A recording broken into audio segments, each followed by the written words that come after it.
বৃহত্তর নোয়াখালী সমিতি ইন স্পেনের উদ্যোগে মাদ্রিদের বাইতুল মোকাররম জামে মসজিদে মুসল্লিদের সম্মানে এক ইফতার মাহফিল অনুষ্ঠিত হয়। মাহে রমজান উপলক্ষে আয়োজিত এ অনুষ্ঠানে প্রবাসী বাংলাদেশি সহ বিভিন্ন দেশের মুসল্লিরা অংশগ্রহণ করেন।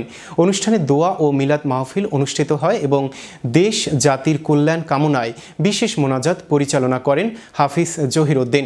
এ সময় সমিতির সভাপতি আবুল কাশেম, সাবেক সভাপতি আবুল কাশেম মুকুল, উপদেষ্টা গোলাম কিবরিয়া ও সাধারণ সম্পাদক আলমগীর হোসেন নিশান বক্তব্য রাখেন। অনুষ্ঠানটি সুন্দরভাবে সম্পন্ন হওয়ায় উপস্থিত মুসল্লিরা আয়োজকদের প্রতি সন্তোষ প্রকাশ করেন।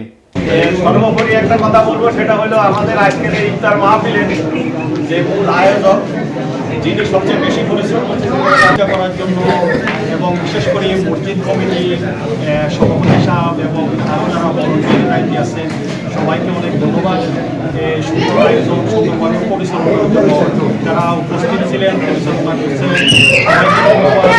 এই অনুষ্ঠান আয়োজনের জন্য শারীরিকভাবে অনেকে পরিশ্রম করছেন। মুকুল ভাই, রাজু ভাই, ঈশা, আরও অনেকেই অক্লান্ত পরিশ্রম করছে এই অনুষ্ঠান পরিচালনা করার জন্য। বিশেষ করে আমাদের কিবরিয়া ভাই যথেষ্ট সময় দিয়েছেন, এই পরামর্শ দিয়েছেন অনুষ্ঠানকে সুন্দর পরিচালনা করার জন্য। আরও এই অনুষ্ঠান সুন্দর করার জন্য আরও যথাযথ ভূমিকা রাখছেন আমাদের আবুল ভাই। সবাইকে অনেক ধন্যবাদ, যারা দূর দূরান্ত থেকে আসছেন সবাইকে অনেক ধন্যবাদ। সাংবাদিক সাহেব আপনাদেরকে অনেক ধন্যবাদ।